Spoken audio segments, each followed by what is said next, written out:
Hello, my name is Lee Presser. This is my show. I speak frequently to very interesting people. Some of these conversations are so exciting, so intellectually stimulating, I thought others might like to listen in. This is the reason we started recording Conversation with Lee Presser. Welcome to Conversation with Lee Presser. The Show Me Institute is a research and educational organization dedicated to improving the quality of life in Missouri by advancing sensible, well-researched solutions to state and local policy issues. Institute scholars study public policy problems and develop proposals to increase economic opportunity. Those solutions are presented in written studies, briefing papers, and educational materials which help policymakers, the media, and the general public gain a better understanding of those issues. One of those analysts is David Stokes. As part of his work at the Show Me Institute, he focuses on issues involving TIF and tax subsidies. He also has studied the effectiveness of enterprise zones in Missouri and Illinois. David Stokes, welcome to the conversation. Glad to be here, Lee. Thank you for the invitation. You're very, very welcome. Glad to have you back. TIFs are what? Why don't we first, let's do some definitions. What's a TIF mean? A TIF stands for tax increment financing.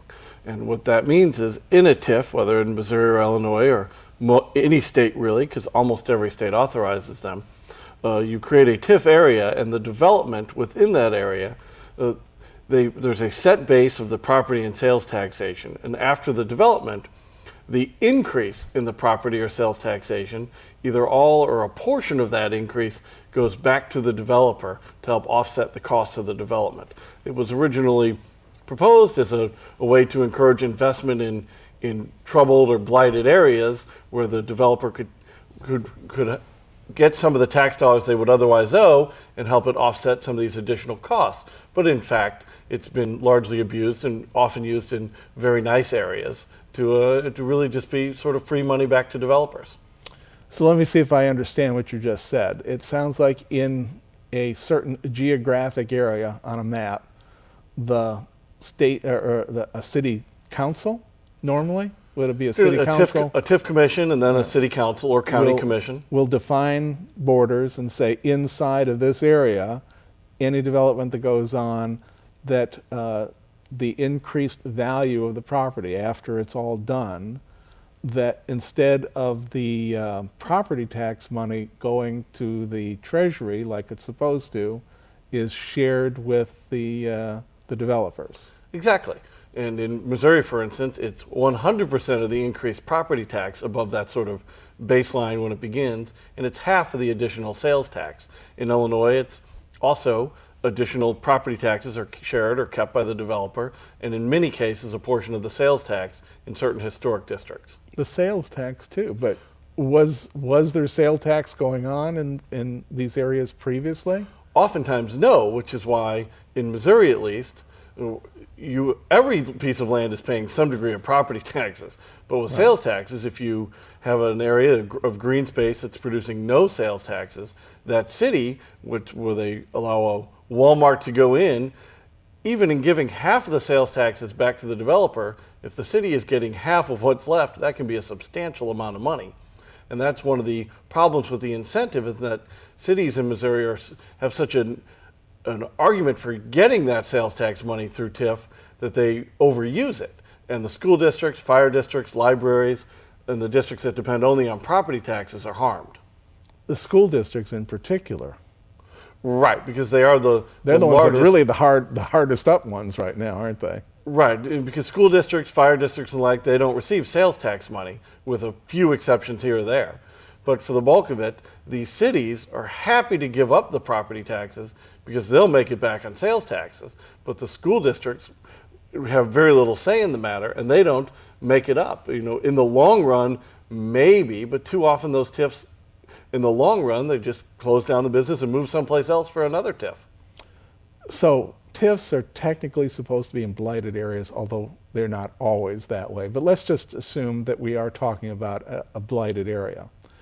The blighted area is still generating a certain amount of property tax. Hopefully the county is actually collecting this tax just because it's being generated doesn't mean that it's actually being collected, right? Well, I mean, cities and Because counties are if pretty they're good about abandoned getting. properties, then they're not being collected on, right? Correct. Some of these properties might then revert to government ownership if they don't pay their property taxes. Right. But so, are you saying that the monies that are coming from this property now are all going into the tax fund, which eventually goes to the fire district or the school district? But after the property is upgraded, that some or none of that money is now going, that was previously going to the fire districts and school districts? Well, all of the new money, which can be substantial in these cases, is going back to the developers. Okay. And none of the new money is going to the school or the fire district. And that lasts for 23 years. The argument that the developers make is that we just need government to live within its means and just accept that it's getting the same amount. Well, sure, for 2 or 3 years, that's a valid point. But TIFs last for 23 years in both Missouri and Illinois. And it's unfair to expect a fire district or a school district to keep that same amount for this very valuable, in some cases now very valuable land, the same amount of taxes for 20 years. That's not realistic. So when the mall, this new mall, catches on fire, is the fire department that isn't getting any money from them, they're still required to go there and put this fire out? Of course, oftentimes these new developments, maybe new residential, new commercial, I mean, they impose costs on government services like anyone else does. So, for example, if you have a TIF with a residential component, maybe new children move into a school district to live there, but the school district doesn't get the increase in property taxes for the new development. So now what inevitably happens in both states is that people and businesses who live outside of the TIF district have to make up the lost funds with higher taxes on them. And one study in Illinois found that a few years ago, the average Illinois resident was paying 4% more in property taxes than they would be absent the use of TIF throughout the state. And 4% on a property tax bill can be substantial for an average income family. Mm-hmm. The idea of the TIF, as you said, was originally so that places like, so that people understand this, like North St. Louis, the areas that look like a war zone, can be recaptured, torn down, rebuilt, and brought back into the 21st century and have them be useful pieces of property, right? That was the original idea there? The original idea was absolutely in both Missouri and Illinois to assist troubled and truly blighted areas, and blighted by the common sense definition of the term. That hasn't happened at all in either state. That's the part I was going to ask you. I mean, you deal with the legislators in Missouri. I don't know what contact you have with Illinois, but let's just stay in Missouri right now. What's their excuse? Well, the excuse is probably that it's very difficult to define blight, and they've not yet written a definition that local city councils and the lawyers and the urban planners who work with those city councils, they'll define anything as blighted. Well, Ellisville. Right, a perfect Ellisville, example. I'm looking for the blight of Ellis. It's kind of like the poor of Beverly Hills. The situation where because they had that whole Walmart discussion, and there was some argument about TIF there among the public. How does the legislators who represent that area justify even having the battle in the first place? Well, unfortunately they don't bother even justifying it. The city council in Ellisville just went ahead and declared it blighted and allowed a TIF to go in there. The most famous example there is the West County Mall, a very successful, profitable mall there at Manchester and 270, was declared blighted so that they could redo it and put a Nordstrom's in there. I mean, that was a very valuable piece of property. The idea that it's blighted is a joke. And unfortunately in Missouri, there are 0 examples out of the hundreds and hundreds of TIFs around the state where urban planners were asked to run the test to see if an area is blighted. In every case, they've said yes. And Illinois is just as bad. I mean, Chicago, this thriving metropolis, downtown Chicago, and the city has many, many TIF districts in areas that are not in the least bit blighted. I think you mentioned that there was some things going on in the Chicago area that seemed to you to be more about political favors rather than economic requirements. Absolutely. In both states, We see that developers who are generous donors and the like are very active in local government, be it at a big city or a small suburb or a rural community. And absolutely, they're getting whatever they want, basically, even when the people try to fight it like they did in Ellisville, and eventually were successful after multiple elections and many changes. I mean, the idea that Ellisville would pass this TIF when the overwhelming number of its citizens were just adamantly opposed to it, just a testament to the power of the developers in that case. And in Chicago, a report by the Cato Institute by Mr. Randall O'Toole there documented how for decades TIF was just used to reward political supporters of the mayor and other powerful city council people, and the absence of TIF was used to punish city council members who were opponents of the mayor. Mm-hmm. There was I think maybe an HBO series called Boss that the guy who played Fraser Crane was the star of this. He was playing like a Mayor Daley kind of a character. And in that TV series, and I know that that's fantasy or maybe not, you saw the mayor making use of all these tools and wanting to reward friends and punish enemies. Well, that's absolutely how it's been used in Illinois now for years. And I think the new mayor of Chicago, Mayor Emanuel, is trying to tone back the use of TIF in the city. That's what the Cato Institute report indicated. I don't know if he'll be successful or not, but I certainly wish him the best. In Missouri, we've probably seen a little less of the naked abuse of it for political power, perhaps because it's not necessary. They're just willing to give it in any instance, whenever. So there's no need to restrict it to those who you're favoring, because you can just give it out whenever you want to. We're seeing the Laclede Gas Company, a very well-known utility in the area, is set to get $8.5 million in tax increment financing from the city of St. Louis just to move 2 blocks south from their current location to a new building. There's no economic growth there. There's no need there. There's no real blight there. They're just giving them the money. And the suburbs of St. Louis County are every bit as bad as St. Louis City. Now, Laclede Gas, that example that you just gave, to move 2 blocks, they're paying them. Are they paying them this $8 million because they might move to a different city, like cross the county line?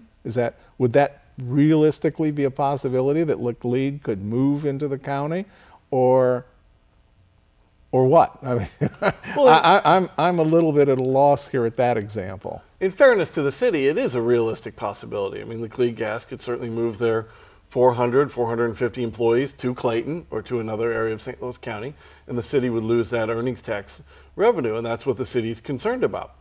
But nevertheless, and I grant the city a legitimate concern there, I mean, to give $8.5 million for the next 23 years back to the developer, and it's important to note that Laclede Gas isn't necessarily getting this money, this offset, as much as the developer is. But to just give that away for an example where there is so clearly no economic growth and so clearly no real need, it's just at this point saying, we like you, we want to keep you, here's $8.5 million, thanks for staying. And that is not a good recipe for public policy. Realizing that the city fairly might see themselves in a bind that they could lose Laclede Gas to the county. Is Mayor Slay in on this? I mean, in on it as in he is for this, or is it the council in the city of St. Louis, or is it all of them? It's all of them. I mean, the city TIF commission, as to the best of my knowledge, never recommended against the TIF in the city, and they have hundreds. The city board of aldermen, despite asking some tough questions about the north side proposal from Mr. Paul McKee in the prior month or two, they asked some legitimately tough questions, but it still passed easily in the end. And the mayor has, to my knowledge, never opposed a TIF proposal in the city either. Kansas City is almost as bad. They have hundreds and hundreds of TIFs, and the vast majority of them get approved by their TIF commission and city council as well. They have actually rejected a few in the prior 20 years or so, and so I guess that's a good thing. They've only passed 98% instead of 100%, like in the city. And again, I don't want to just single out the city here. The suburbs of St. Louis County pass them routinely as well, often despite opposition from St. Louis County's government and St. Charles County government in their county, where at least the counties are trying to oppose many of these abuses, but the cities unfortunately have the ability to override the county TIF commission, which is crazy that a city of 5,000 can override a county TIF commission representing 1 million people, but the law allows them to do that, and they routinely do. I believe that along Manchester Road, west of the mall that you were describing, there was a Walmart in Town and Country. And it moved, like about 1,000 yards into a new development in Manchester. We see those types of moves routinely. In North County, not far from there, a few miles north, we saw a Walmart that was on the border of two cities, St. Anne and I believe it was Bridgeton, and it received millions of dollars in TIF funds to move just a couple blocks all the way into Bridgeton. And St. Anne lost out on that. St. Anne was at least getting a portion of those sales tax dollars, and they used public money to help benefit Bridgeton at the expense of St. Anne in that case. Mm-hmm. And many cities have similar stories, and frankly, most cities are sometimes harmed by it, and then at another date are the benefit from it. Mm-hmm. So it's a particularly sort of perfect storm of negative TIF effects in St. Louis County, where we have so many cities competing against each other with this sales tax authority. And not every state has sales tax authority for TIF. And frankly, Illinois doesn't have quite as wide expansive of sales tax and TIF as Missouri does. And the use of sales tax money for all these cities competing against each other means that, in my opinion, TIF, while bad throughout the country, is particularly bad in St. Louis County and St. Louis City. Now, there's also transportation districts. And what are the CID, is that? It's like the New Deal all over again, the alphabet soup. Why don't you explain what a transportation district is and what it does? Well, a Transportation Development District, or TDD, is a special taxing district that property owners can create, generally used around a small number of commercial properties, where they're allowed to impose either additional property taxes on themselves or an additional sales tax on the realtor, on additional sales tax on the in this defined political area, or this defined geographic area. Right, for this retail store. Not surprisingly, it's almost always the additional sales tax for the customer to pay. And they're allowed to just impose that and then collect that sales tax money, keep it for themselves, and use it to improve the transportation area in the community. So this is like at a new mall, where they have to change the look of the street, or put in street lights, or various infrastructure improvements. That's what you're talking about. Right, and those are the legitimate examples where they take the money and they improve the roads around there to serve the new retail center. Too often, though, the public improvement are actually designed entirely to benefit the owners of that property, such as nicer new driveways in and out and an improved parking lot. When those TDDs and other types of things have a legitimate public good involved with them, then I find them less objectionable. But too often, they're just another example of public good actually being a private good for that private property owner. And the other one I was thinking of, the one, C something or other? Community Improvement Districts, or SIDs, are another one, very similar. It can be imposed either through a vote or through just a signature of the property owners. It's almost always done again via the latter one. And you can impose either a new sales tax or special property taxes to be a little more wide-ranging in what you do in the area. Transportation Development Districts have to relate to transportation. Community Improvement Districts can be beautification, public safety, a number of things that they can be spent on. And again, sometimes they're spent on legitimate public services, perhaps, for example, improved security things to supplement the police department.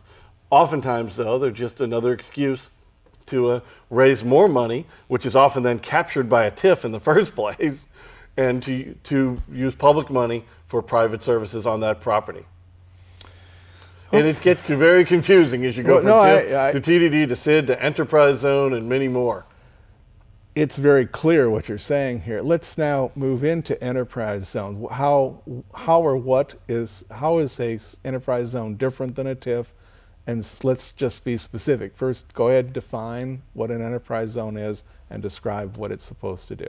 Well, an enterprise zone in Missouri, and I believe very similar to how they're operated in Illinois, is a set area, hence the zone, generally much larger than a TIF area or a community improvement district. You get a large area, and businesses that locate within that area or expand within that area and meet certain parameters are eligible for tax benefits. They might have their property taxes capped or get a credit or to some extent a refund. The rules vary by state. So it's a proposal that was originally put forth by conservatives in the 1970s as an area to expand, again, blighted areas such as inner cities of large cities. Once again, like all these programs, it quickly got adapted for areas that aren't truly blighted and don't really need that help. In Missouri, especially rural areas, some of which are poor, but some of which are doing quite well and have been for a long time, quickly adapted enterprise zones for their communities. And the Show Me Institute did a study of counties that adopted enterprise zones in the 1980s and 90s and compared them to neighboring counties that didn't. And compared economic growth in those two groups, and we found that there is no evidence that the counties that adopted enterprise zones in the 80s and early 90s benefited in economic growth compared to their neighboring counties that didn't adopt them at all. The fact is that this type of government planning of the economy doesn't work. Whether you call it a TIF or an enterprise zone or whatever, it's still government planning of the local economy. So what do you, as a member of the Show Me Institute and as a scholar of these various plans, what do you suggest that be done at this point? Well, in Missouri in particular, since we don't have necessarily the policy solutions for Illinois that we do for Missouri, you need to radically tighten up the TIF rules in respect to TIF. For example, eliminate the ability of a small city to override a county TIF commission and impose a TIF within Ellisville or Shrewsbury, even when the county TIF commission, representing 1 million people, has said this isn't good for our community. So you've got to remove the municipal override. We should take statewide the rule that only applies in St. Charles County, which forbids TIF from being used in a floodplain. I'd like to see that in every county in the state of Missouri, particularly in counties along the Missouri and Mississippi. It's crazy that we will subsidize development within agreed upon floodplains as we do. So that's a law that applies in St. Charles that I'd like to see statewide. And those would be two big improvements. And finally, you can sort of adopt what they do in Wisconsin, which is just have TIF apply to property taxes alone and get rid of the sales tax being included, that you have a lot of in Missouri and some in Illinois, which really sort of twists the incentives and gives cities a reason to abuse TIF at the expense of other property taxing districts. As for other things such as enterprise zones, now in Missouri they're called enhanced enterprise zones, we're just working with community groups and other local activists to oppose them when they come forth and put out the evidence that these things don't work. They'll benefit a few businesses within the zone at the expense of residents and businesses in the rest of the county. So just encouraging more county commissions and city councils to say no, like they did it finally in Ellisville to the TIF and to Columbia in the enterprise zone, where they passed it and people kept fighting it and they removed it a year later in Columbia. Just in the last 5 minutes here, explain in plain language how people outside the cities that are imposing these TIFs are being damaged. Well, if a TIF goes in your county, the Shrewsbury is a good example here. Shrewsbury passed a TIF last year, actually it was the beginning of this year, for a Walmart. And what they did, about 90% of Shrewsbury is in the Webster Grove School District, and then a tiny portion of Shrewsbury is in the Afton School District. Not surprisingly, the tax increment financing area was placed in the Afton School District, meaning that the vast majority of the residents of Afton School District who don't live in Shrewsbury, they have no say in this. And now the property taxes will be capped for 23 years for this new development in Shrewsbury, but in the Afton School District. And the vast majority of the residents of that area have no say. They don't have a vote. They don't have an ability to contact their city council person. They're unrepresented here. Whereas if they'd have tried this in the Webster Grove School District, you might have had people caring a lot more and sort of fighting it. You saw a small group in Shrewsbury opposed to it, but it wasn't enough. And that's the example you had in Ellisville, where Ellisville imposes a TIF. If it only affected the city's finances, well, that would be one thing. The city council would have to live with its choices. But it affects the tax base of the Rockwood School District, of the St. Louis Community College District, of the Zoo Museum District. So it affects the tax base of districts that serve all of St. Louis County and frankly St. Louis City too. So now you're talking a city council of 6,000 or 7,000 people, representing 6,000 or 7,000 people, making choices that impact the tax base serving 1.3, 1.4 million people. And you see that statewide in Missouri and Illinois, and that's why it really is such a problem. Well, I know that you know many of the legislators in the state of Missouri. I know that you've had discussions about this very matter with them. What has their response been? Well, in the state Senate, it's been very positive, and they have passed TIF reform several times, often overwhelmingly. 2 years ago, they passed a good bill making some important reforms. They passed it unanimously. But while I think there's support in the House for some type of TIF reform, unfortunately it has been unable to make it onto the floor for sort of that final vote. Various TIF reforms have been either kept in committee or bottled up by leadership. And I hope that the average member of the House, be it the majority Republican members or the minority Democratic members, that the average member can get together and pressure leadership to allow TIF reform, particularly in the floodplain there. That is a reform that I think environmentalists would support, hunters would support, conservationists, people who are just concerned about fiscal discipline. Who out there is in favor of subsidizing retail development in the floodplain along our two major rivers? And St. Charles has a law that I really think needs to be taken statewide. Just so that maybe there's somebody who doesn't know this, in the state of Missouri, what you were talking about in the House of Representatives, that it is the Republicans control that by 2/3. I mean, they have a veto-proof majority in the Missouri House of Representatives, don't they? Correct. It's barely a veto-proof majority, but they do have it. If Republicans really wanted to pass a bill, they could. They could, and frankly, I think Governor Nixon would sign a TIF reform piece of legislation that went to his desk. The governor in his time has given no indication that he's some sort of staunch opponent of some common sense reforms. So I don't think you need to get to that 2/3 majority. I frankly think if you got passed TIF reform in the House by one vote, that the Senate would be highly likely to adopt it and the governor would probably sign it. In the last 30 seconds here, what of those Republicans who are not signing up for this, what's their thinking, briefly? Well, I think there's some rural Republicans who just believe that it's a good way to have private companies finance public improvements so that they don't have to do that through raising taxes. And as much as that sounds great, it's really the same thing. They're giving special businesses a tax break that if they didn't give them, everybody would be able to pay the same amount of money for those public improvements. And I think you also have some people in the House and Senate who just are very supportive of developers in general. And I think we need to cut it back here. Thank you very much for being with us today. Thank you. Very interesting discussion. I've been speaking with David Stokes. He's with the Show Me Institute in St. Louis. They do some very interesting work. You might want to go online and check out the Show Me Institute.